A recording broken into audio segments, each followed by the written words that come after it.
अस्सलामुअलैकुम, welcome to mums kitchen. आज मैं आपको बनाना सिखाऊंगी हरी चटनी, जिसके लिए हमें चाहिए 1 गड्डी हरा धनिया, 3 से 4 हरी मिर्च, अपने टेस्ट के मुताबिक मिर्ची रख लें, 2 टेबलस्पून पीनट भुनी हुई, 4 से 5 लहसुन की जवे, 1 टीस्पून जीरा, 1/4 टीस्पून नमक हस्बे जायका अपने टेस्ट के मुताबिक लेंगे। आइए बनाना स्टार्ट करते हैं। इन सारे मसालों को ग्राइंडर में डालेंगे।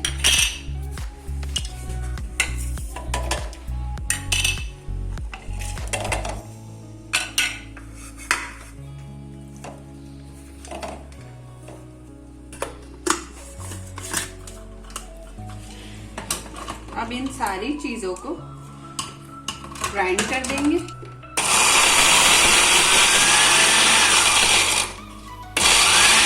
थोड़ा सा पानी ऐड कर देंगे।